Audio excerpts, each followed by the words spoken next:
Woohoo! Welcome back. Today we're going to be talking about the zeros of polynomials. Woohoo! With our lovely, smooth, and continuous friend Sharktopus. And today is going to follow up with the previous video, which was a video talking about the overall shape of polynomials and the end behavior. So what happens on the end. Today we're going to be working with what happens in the middle. And our goal is that out of all of these different videos, we're going to be able to put together the shape of a polynomial. Even when it's really complicated, we're not sure exactly what it's going to look like.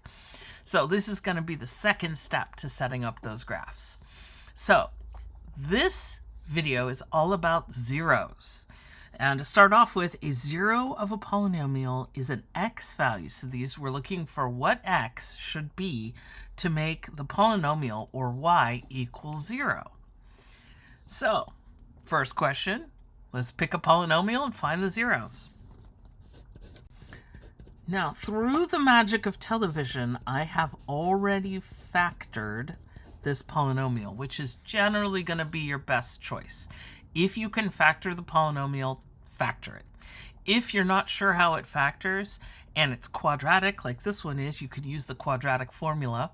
And if it's not quadratic, you'll be able to use some of the techniques that come later on in this chapter. And so for this one, I'm going to look at it and say, I can factor this. This factors as x minus 2 and x minus 3. And again, if you're not sure why this is true, pause the video. Go find a tutor. Come find me. Ask lots of questions. Let's help you get to the point where you're like, yes, I see why it factors this way. What is the point of factoring? Well, the point of factoring is that we have something called the zero property. Woohoo! And the zero property says that if you can break something like a polynomial down into the product of multiple factors, then if you multiply those two factors together and you get 0, one of them had to start off at 0. So from this factorization, we could say x minus 2 has to equal 0, or x minus 3 has to equal 0. Well, if x minus 2 equals 0, then we know x has to be 2, which you could probably have read right from this, but I just wanted to put in the, the details in case you weren't sure. And if x minus 3 equals 0, then x could be 3. So our two zeros, the zeros, are x equals 2 and 3, or 3. I mean, they're both zeros. And so just in case you're not sure, because we're looking at this, there are a lot of words. The zeros are 2 and 3. These guys, I'll remind you, are called factors. Now, just to have said it, in other books, in other classes, you're going to hear other words. So sometimes instead of the word 0, you'll hear the word root, R-O-O-T.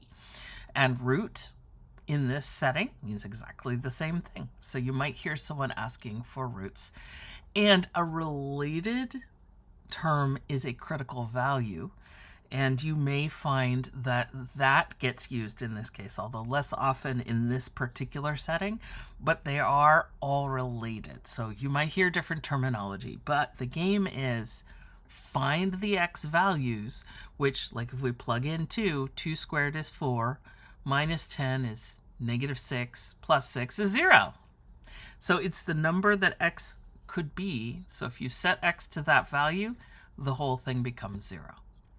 So what is so exciting about this? Well, we've got a bunch of theorems which we are not going to go over in detail in this class, although if you continue with math, you will. But basically, we're just going to give them to you for free. And here are some things that are true.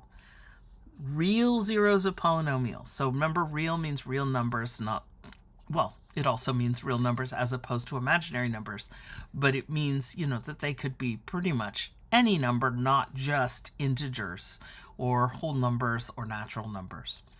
So if P is a polynomial and C is a real number, one of these two or three, then the following are equivalent. If C is a 0 of P, so in this case it would be 2 or 3, then x equals C is a solution to the equation, the polynomial equals 0. Now, 1 and 2, if you look closely, you'll notice they're basically just the definition. It's asserting that this is the definition. It's a 0 if it solves that P of x equals 0. So that's basically what we did up here. X minus C is a factor of P of x. Okay, there are the factors right there. So factors, yeah, okay. And C is an x-intercept of the graph of P. So what does that mean? Well, that means if we're graphing whatever the polynomial is, and remember polynomials are smooth, right? So it's all nice and smooth, but an x-intercept is right there. It hits the x-axis, and C is that point. So what's important about knowing the zeros? Well, if we know what the zeros are, then we can find all the x-intercepts, and that's going to help us graph the polynomial. Woohoo! So let's go over all of this, but with an example. Dum, dum, dum! Okay, so it says, what do the 4 equivalent statements about polynomials, what am I talking about? These 4 right here, very foundational, very important. What do these 4 look like for this P of x? So what I'm going to draw is I'm going to write out P of x equals x cubed minus 9x. So what am I going to do first? I'm going to factor this thing because that is complicated and I'm not sure what the zeros are just looking at it, but if I can factor it, I'm going to get some insight. So first thing, remember the rules of factoring say factor out the common factors. That would be x. So I leave x squared minus 9. Oh, this is a difference of 2 squares. So this is going to be x times x plus 3 times x minus 3. And again, I'm going to say pause the video right now. If you're not sure what the heck is going on here, pause the video, go find a tutor, go find me, go find your friend, family, anyone, and do a deep dive. Make sure you understand how to factor polynomials. And then come on back as soon as you do. So welcome back and congratulations. This is the factorization. And so what are we looking at here? Well, the thing is these 4 statements don't necessarily come in order. So since I've got the factors, I'm going to write them out right here. So P of x is x times x plus 3 times x minus 3. Now I'm going to do something because this section is mostly about graphing, but it's a little bit about being very, very particular and formal about our math. So what does that mean? Well, these are great factors, but I'm going to write them in kind of a funny way.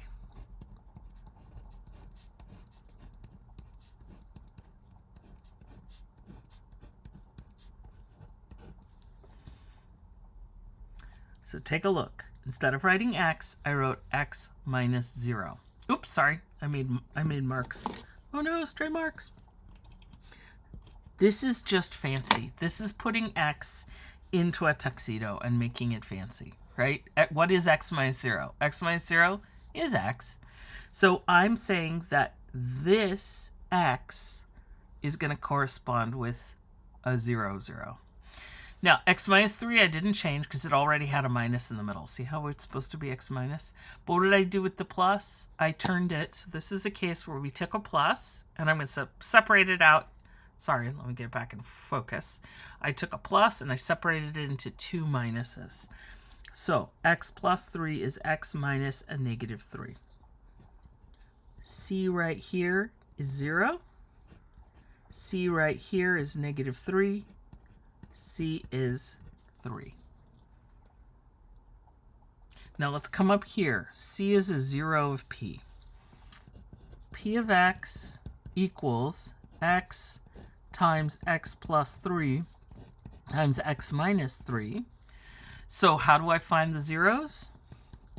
Well, I use the zero property.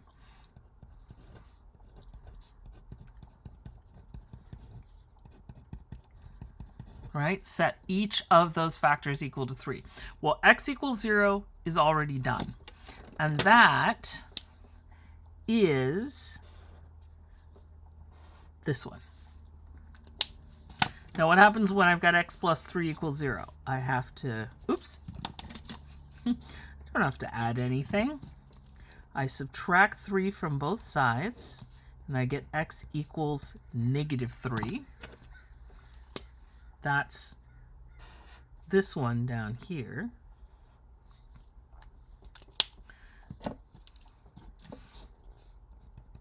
And for x minus 3 equals 0, I add 3, and I get x equal positive 3. Let me see if I can get this one to be slightly different. See how they're related? So now what's going on with this x minus c thing? Well, the x minus c is telling us that whenever we use the 0 property, we change the sign of x. So when x is 0, it doesn't matter. 0 minus 0 plus 0 is just 0. But if I get x plus 3, my answer is going to be minus 3. And when I get x minus 3, my answer is going to be x is plus 3. So x minus c reminds us that it's the opposite number we're looking for. So here, our zeros are c equals 0, negative 3, and 3. X equals c is a solution of p of x. X equals 0. X equals negative 3. X equals 3. That's what this one means. It asks you, what would x be equal to? I should have written our zeros.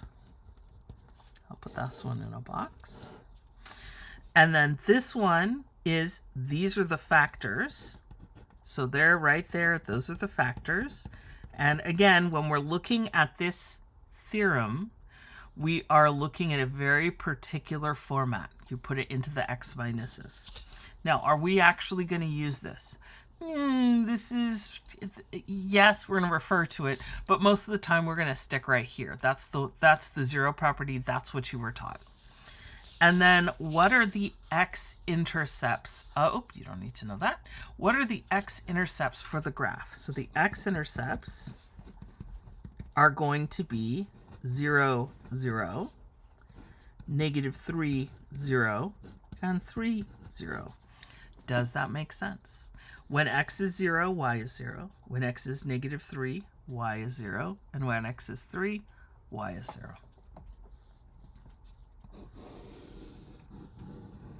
So that's what the theorem is talking about. Each of these is a subtly different piece of this puzzle. Okay, one other thing we're going to play with in this section. And again, this is a bunch of theory, but stick with it because I think this is really useful. Now, the intermediate value theorem for polynomials sounds very, very fancy. Let's talk about what it means. Polynomials, we know. Theorem means it's a thing that we're going to prove that is true, but we're not going to prove it in this class. But if you continue with math, you will prove it. And then intermediate value, what does that mean? That means the in-between stuff. So basically what this says, it says if p is a polynomial function, okay, so smooth and continuous like Sharktopus, and p of a and p of b have opposite signs, then there exists at least one value c between a and b for which p of c equals 0, which I know for a lot of people is blah, blah, blah, blah, blah. And that's okay.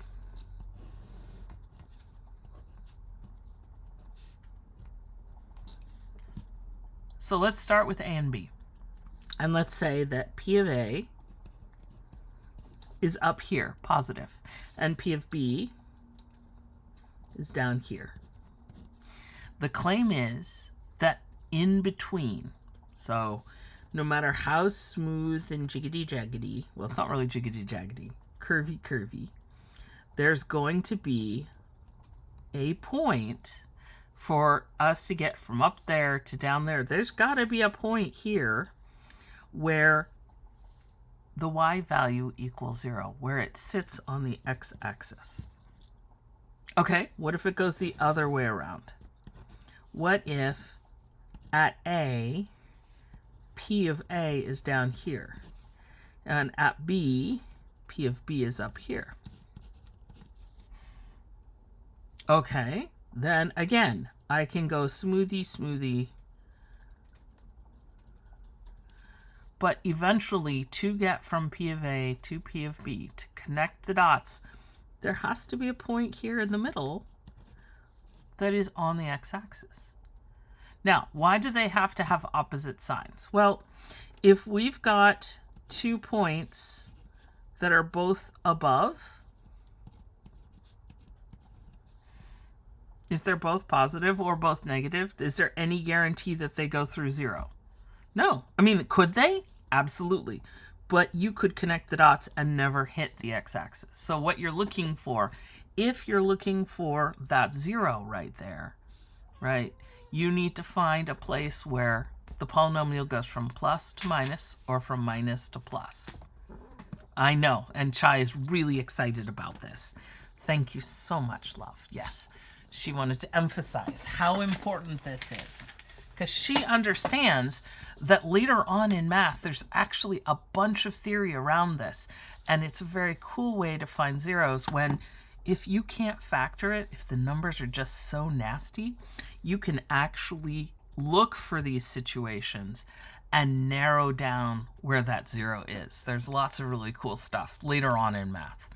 But that is where we're going to end it for now. Woohoo, you guys made it through this. Now we're on to the next video, which is the third video in this section. We're actually going to attempt to, graph a polynomial. I know. So make sure you are well fed. Make sure you've got something delicious to drink. Make sure you get all the wiggles out, because the next video, that's it. That is the whole goal of this section. So, take a break, get a nap if you need one, do some dancing, some art, some music, read some great literature, go out and, study some physics, whatever you do. And then come on back here and we will all be awesome together. Woohoo, and math on.